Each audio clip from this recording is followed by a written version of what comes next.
नमस्कार दोस्तों, मैं हूं आपका हमजुबान संजीव चौहान और इस वक्त मेरे साथ आप सुन रहे हैं TV9 डिजिटल चैनल पर अपना मनपसंद बेबाक बातचीत का कार्यक्रम पॉडकास्ट। मतलब आप सुन रहे हैं अपने मन की कहानी मेरी मुंह जुबानी, बिना किसी लाग लपेट और काट छांट के।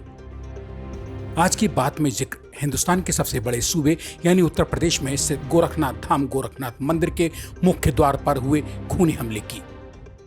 बीते कल का IIT pass out chemical engineer और आज गोरखनाथ धाम मंदिर के सुरक्षा कर्मियों का हमलावर अहमद मुर्तजा अब्बासी, सन की सिरफिरा, हिंदुस्तान का गद्दार जिहादी, शरीफ माँ बाप का रास्ते से भटका बर्बाद संतान, और न जाने आज किन किन बदनाम उपाधियों के नामों का वजन अपने सिर माथे ढोता हुआ दिन रात इधर से उधर धक्के खाता घूम रहा है।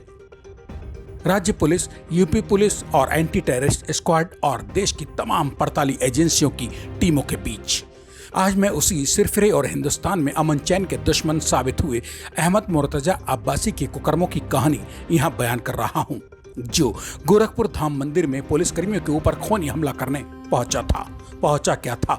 हाथ में नंगा बांका, मतलब एक तरह की आधी तलवार लेकर इस सिरफिरे ने बेफिक्री से बैठे PSC के जवानों के ऊपर कातिलाना हमला कर ही डाला था।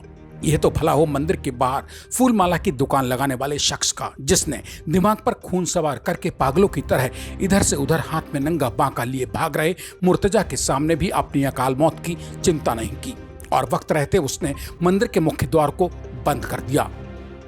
लिहाजा मंदिर के अंदर घुस पाने में नाकाम रहने वाला मुर्तजा हड़बड़ा गया और अल्लाहू अकबर चिल्लाते हुए सामने मौजूद हथियारबंद PSC के जवानों से कहने लगा कि मुझे मार डालो। दरअसल मुर्तजा चारों ओर से फंस चुका था। वो समझ चुका था कि अगर जिंदा पकड़ा गया तो उसकी और उसके खानदान की नस्लें तक हिंदुस्तानी एजेंसियां नेस्तनाबूद करके ही दम लेंगी। साथ ही जिंदा पकड़े जाने के चलते कट्टरपंथियों, चरमपंथियों की नजरों में मुर्तजा खुद को शहीद साबित करा पाने में नाकाम हो जाता, जैसा कि अब हो भी चुका है। उधर सन की मुर्तजा को पता था कि जिंदा पकड़े जाने पर हिंदुस्तानी एजेंसियां उसके उस्तादों तक की बखिया उधेड़कर उनकी बोटी बोटी कानून की देग पर चढ़ाकर पका डालेंगी। मतलब जिंदा पकड़े गए मुर्तजा से अब जांच में जुटी एजेंसियां उसके दिल और जहन में दबे हर एक राज को जमाने के सामने नंगा करने की तैयारियों में जुटी हैं, ताकि आइंदा फिर कोई IIT पढ़ा लिखा शख्स गुमराह होकर अहमद मुर्तजा अब्बासी बनने की कुव्वत खुद में पैदा करने से पहले अंजाम के बारे में 100 बार सोचे। जिंदा दबोचे जाने के बाद हिंदुस्तानी एजेंसियां अब मुर्तजा से आगे पीछे का पाई का हिसाब बराबर करने में जुटी हैं।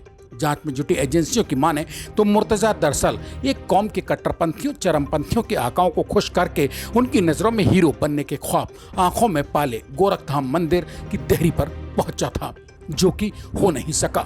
लिहाजा कल का काबिल IITN मुर्तजा आज खुद अपनी ही नजरों में अपने और अपनी कौम के लिए ही ब्लेन यानी खलनायक सा बना खड़ा है। हाथ में प्लास्टर चढ़ाए अहमद मुर्तजा अब्बासी दिन रात जांच एजेंसियों की टीमों के साथ इधर से उधर एक देहरी से दूसरी देहरी के धक्के दिन रात खाता फिर रहा है। रातों रात अपनों के ही गले की फांस बन चुके मुर्तजा से उसके अपने ही कन्नी काटने लगे हैं, जबकि मुर्तजा को तबाही के इस हाल में लाकर खड़े कर देने वाले उसके उस्ताद अपने अपने बिलों में दुम दबाकर जा दुबके हैं, इस उम्मीद में कि कहीं उनकी पूंछ पर हिंदुस्तानी एजेंसियों के बूटों का वजन न पड़ जाए। जांच में जुटी एजेंसियों के मुताबिक घटना वाली शाम मुर्तजा टेम्पो से मंदिर तक पहुंचा था। टेम्पो में चढ़ते वक्त उसने ड्राइवर से कहा था कि टेम्पो चालक उसे गोरखनाथ मंदिर ले जाकर उतार दे। वहां पुलिस है, वहां उसी पर यानी पुलिस पर ही हम हमला कर देंगे, फिर चले जाएंगे, हमारा काम तमाम हो जाएगा।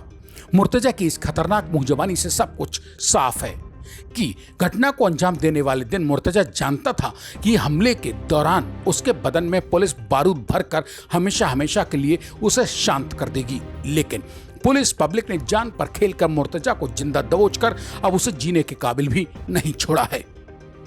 साथ ही शहीद होकर चरमपंथियों की नजरों में उसे शहीद का दर्जा मिलने की हसरत भी मिट्टी में मिल गई। ऊपर से अब दौरान तफ्तीश हिंदुस्तानी एजेंसियां जो दुर्गति कर रही हैं, वह तो अहमद मुर्तजा अब्बासी ही हमसे आपसे बेहतर जानता होगा। सो अलग रहा जो मुर्तजा अब्बासी कौम की नजरों में खुद को शहीद और हीरो का दर्जा दिलवाने की सनक में हाथ में नंगा बांका लिए मंदिर में खून खराबा करने का ख्वाब संजोकर पहुंचा था, जिंदा पकड़े जाने के बाद वही मुर्तजा अब हाथ में प्लास्टर लगाए बेबसी के आलम में इधर से उधर मारा फिर रहा है। मतलब मुर्तजा आज घर का रहा न घाट का। बदकिस्मती से उसके कुकर्मों ने उसे अपनों के ही नजरों में हीरो या शहीद बनने ही नहीं दिया और उसके कुत्सित इरादों को खोदने में जुटी हिंदुस्तानी एजेंसियां अब उसे चैन से सोने नहीं दे रही हैं। मुर्तजा घर से लैपटॉप और मां से कुछ रुपए लेकर निकला था। देर रात वो सिद्धार्थ नगर के नौगढ़ पहुंचा। वहां एक मस्जिद में रात गुजारी। सुबह उसी मस्जिद में नमाज पढ़कर नेपाल निकल गया। इंडो नेपाल सीमा पर मौजूद दुकानों से उसने 2 खतरनाक बांका, जिन्हें आम बोलचाल की भाषा में अद्धी तलवार भी कहते हैं, और एक छुरा खरीदा। रविवार को पूरा दिन सिद्धार्थ नगर में गुजारने के बाद दोपहर बाद वो वापस गोरखपुर मंदिर जा पहुंचा, जहां उसने गोरखनाथ मंदिर पर मौजूद पीएसी जवान अनिल पासवान और गोविंद गौड़ को हाथ में नंगा बांका लेकर घेर लिया। पूछताछ में मुर्तजा ने कबूला है कि वो मस्जिद में नमाज पढ़ने के बाद जब नेपाल गया तब उसे नेपाल में भी नींद नहीं आई थी।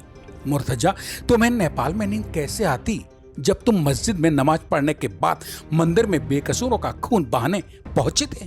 अपनी कौम और चंद चरमपंथियों की नजर में खुद को शहीद या हीरो बनाने की समक में? मंदिर, मस्जिद, चर्च, गुरुद्वारों में मौजूद रूहानी ताकतें इंसान से नहीं, इंसान के कर्म और कुकर्मों से वास्ता रखती हैं। पॉडकास्ट में बांका वाले बेतुके बिगड़े हुए शैतान की कहानी में आज बस इतना ही।